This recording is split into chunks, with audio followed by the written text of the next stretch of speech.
آخر مرة طلعت فيها من سوريا كان عمري 14 سنة، وبعد 7 سنوات غياب رايحين هلأ لسوريا. واخيرا وبعد صبر 7 سنوات نحن موجودين على الحدود التركية السورية، وباقي لنا تقريبا 50 متر ومنعدي الحاجز الاول ومنصير بداخل الاراضي السورية.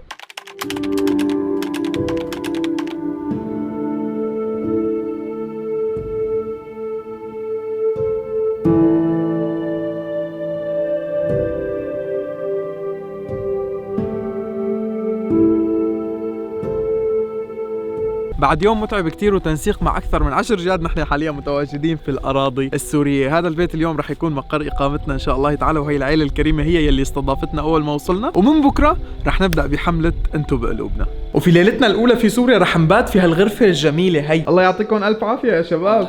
قاعدين طبعا زين وعاشق عم يحصوا المبلغ وعم بيغلفوه بظروفه مشان بإذن الله تعالى من بكرة الصبح رح نبدأ بالحملة إن شاء الله. زين الله يعطيك ألف عافية. الله يعافيك. بما إنه أنت اللي جمعت التبرعات وهيك فقد إيه جمعت بالضبط؟ تقريبا الحمد لله ب5 أيام جمعنا مبلغ ما يقارب ال250 مليون ليرة تركي. 4 مليون ليرة تركي الحمد لله بفضل الله تعالى وبفضلكم. والله الله يعطيكم ألف ألف ألف عافية يا رب. شو اجا هون؟ وضرب يا كبير انت، لك انت هات يا نكبر يا نك كبير انت. تفضلوا يا شباب تفضلوا. يا 10 ضيعة قسما بالله تفرج هيك. وبتعرفوا شو الشيء الاحلى بالموضوع؟ انه الظروف يلي رح تتوزع على اهالينا هون في داخل المخيمات والاهالي المتضررة في داخل بيوتها رح ينكتب عليها سامحونا، وتذكروا دائما انتو بقلوبنا. هذا المبلغ يلي انجمع بفضلكم انتم من بعد فضل رب العالمين رح يستفادوا منه آلاف الاشخاص.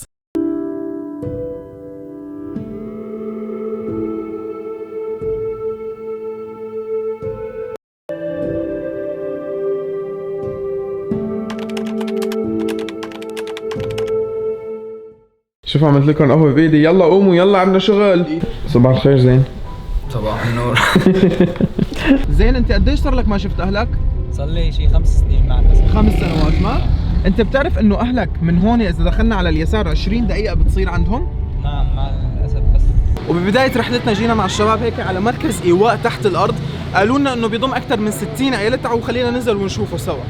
هلا مثل ما لكم شايفين هون تقريبا كل التقسيمات صايره بين حيطان، هلا صحيح الاسقف مسكره ولكن صاير المخيم مثل وادي تقريبا هيك. اذا المي عم بيدخل من هذا الطرف ومن هذا الطرف، وانا بصراحه دخلت على كم خيمه الوضع مأساوي اكثر مما بتتخيلوا. خلينا نشوف الخيم اللي دخلنا عليهم من شوي.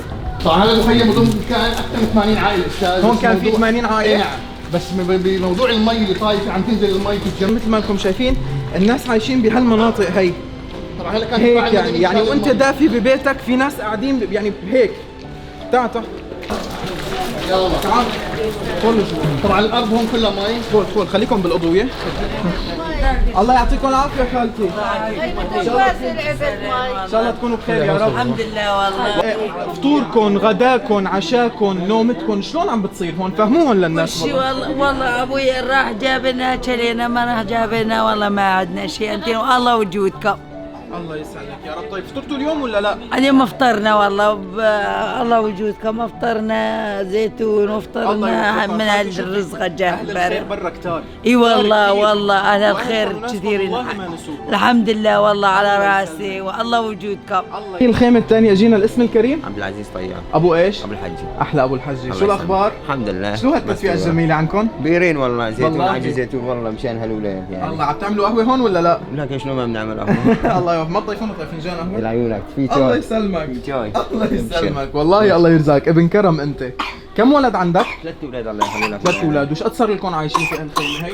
صرنا 7 شهور. دخيل قلبك انا 7 شهور تقريبا. ما شو اسمك انت؟ رحاب.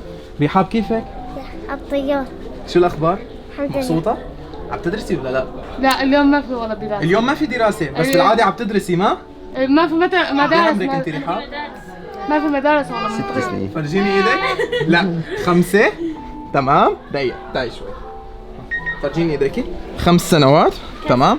واحد هيك 6. قديش عمرك؟ 6 سنين. قولي 6 سنين. 6 سنين. دخيل قلبك انا. بعد الخيمتين في هون مكان هيك مثل ما لكم شايفين عم ينقط عليه المي من فوق ومن تحت، فهون صاير في عنا جولات مي. الناس يلي كانت ساكنة هون منتقلين هيك عند جيرانهم. شايفين هدول الخيم كلهم فيهم ناس، يعني تقريبا بهالثلاث خيم كم عائله في عندنا بهالثلاث خيم هون؟ هلا هون تقريبا في 6 عوائل. شقد؟ 6 عوائل. 6 عوائل بهالثلاث خيم هدول. هلا هذا الاخ هون خيمته تعبت مي، وشايف هي طلع شكله كيف تعبى طين من صبع، عم يحاول يطلع المي ومتجه لهون عند جيرانه.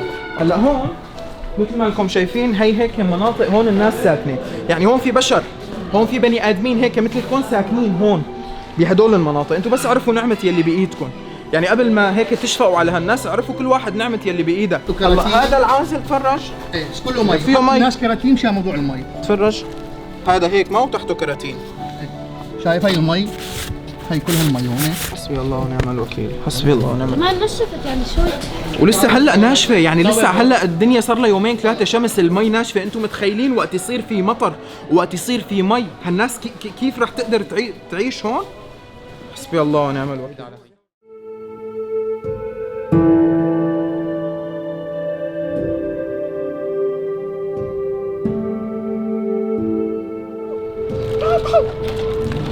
وهي وحده لك كمان. لا ما في وحدة. ها؟ ايه في وحده لقمر؟ تعال خذ وسلم لي على قمر. من وين انت؟ حتيتة. من وين؟ حتيتة. حتيتة. عم تدرس ولا لا؟ شو هالعيون الحلوين هدول؟ دخيل قلبك انا.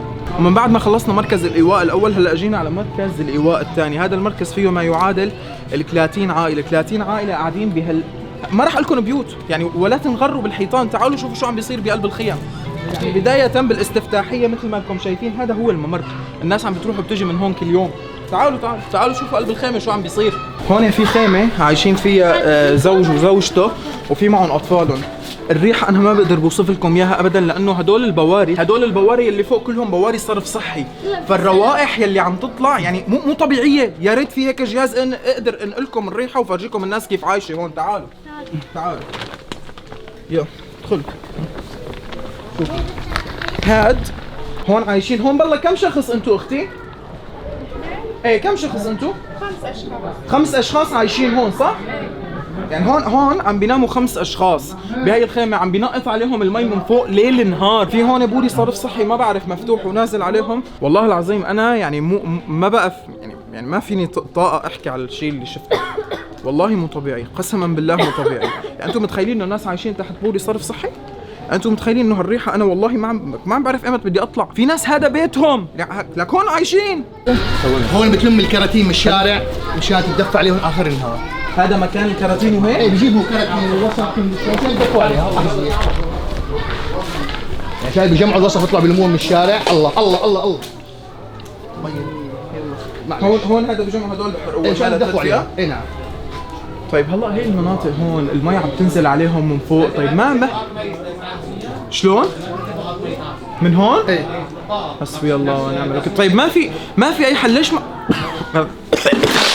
هاي خذني معك على تركيا. تروحي معي على تركيا؟ ايه شو بدك تعملي بتركيا؟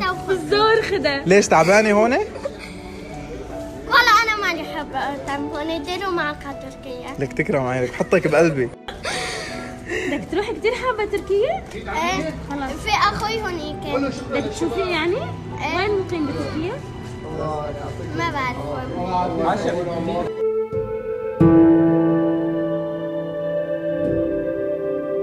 وهلا وصلنا على مخيم تقريبا فيه 50 خيمه، واغلب اللي موجودين هون هم زوجات معتقلين. وهلا رح ندخل على احد الخيم ونشوف الوضع بقلب الخيمه هاي، ونشوف زوجة المعتقل هي كيف عايشه وكيف عم بتمضي وقتها. وبداخل الخيمه هي في زوجة معتقل، تعالوا نشوف كيف عايشه وكيف طريقه معيشتهم هون. السلام عليكم. السلام. الله يعطيك العافيه يا رب. يعطيك العافية اخت خالد. جورية كيفك؟ شو الاخبار؟ الحمد لله. الله يسلمك. هي خيمتك ما شاء الله عليكي يا اخي. والله الاكابر بضل اكابر، النظيف بيضل نظيف. يعني قسما بالله بحياته الفقر ما كان له علاقه بالنظافه والاكابريه ابدا. يعني ما شاء الله انت واولادك والخيمه عندكم اللهم صل على النبي شيء كثير اكابر لي. طيب بس فيك تحكي لنا متى اختفى زوجك وين راح؟ أنا جوزي عامل كان يشتغل على سيارة نقل، راح على سوق الهالي يودي حمل بطاطا، قام شو على الدرب على الدوار يعني وراح اختفى. واختفى. كم سنه صار له مختفي؟ والله بالضبط ما عاد اعرف، قد ما انا اخوي زاد مات شهيد عندي. الله يتقبل. إيه بلا. الله يتقبل. من قد ما عدت علينا احداث يعني، بس بعد يعني الاحداث بشغله السنه. عبد الاله انت والدك معتقل صح؟ هلا انت زلمه البيت وانت رجل بيت صح؟ عم تشتغل عم تدرس، كيف عم تقضي وقتك؟ جوا جبال خيمة. بالخيمة هون ما؟ شلون الوضع؟ طيب انت هيك بس تكبر شو حابب تصير؟ في هيك ببالك شيء؟ شو حلمك بالحياة؟ ما في شيء. ما في شيء حلمك بالحياة. ايمتى اخر مرة شفت ابوك؟ من زمان. يلا الله يجمعكم فيه يا رب. إن شاء الله. وهيك كون انت قوي وعوضة لامك عن الشيء اللي راح، لانه امك هلا يلي عم تسحبه بس هي بتعرفه. إن شاء الله. واملها كله فيكم انتم، انكم تكبروا وتدرسوا وتشتغلوا يا رب هيك وتعوضوها عن كل الايام المرة يلي راحت، وان شاء الله انت في بعينك امل. الله يخليك، شكرا كثير كثير لك والله يقويك يا رب.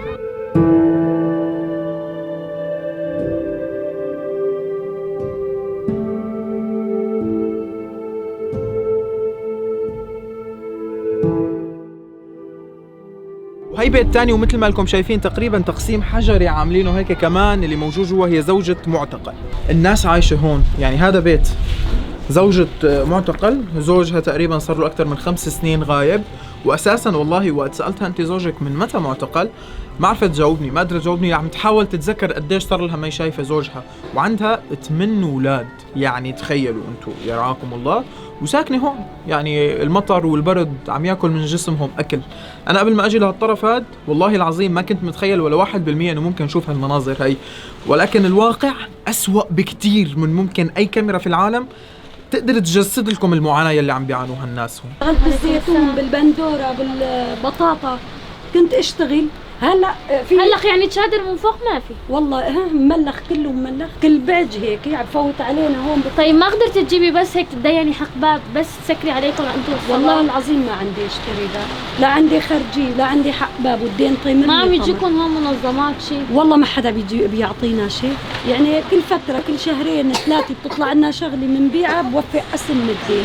يعني اكل حفظك تطلع لك معونة اكل بتبيعيها بوفي قسم من الدين، كون علي عدهم 3 مرات.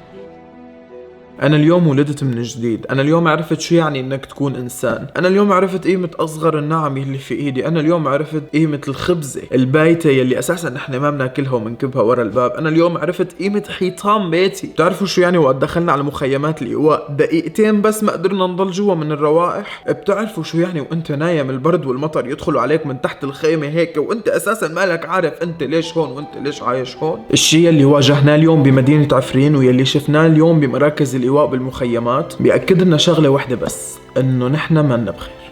نحن منا بخير أبدا. كل الحب لكم، إن شاء الله تكونوا بخير. وبكرة إن شاء الله تعالى طالعين لمدينة إدلب ورح نوثق لكم كل شيء بالفيديو القادم أول بأول. كونوا بخير. السلام عليكم.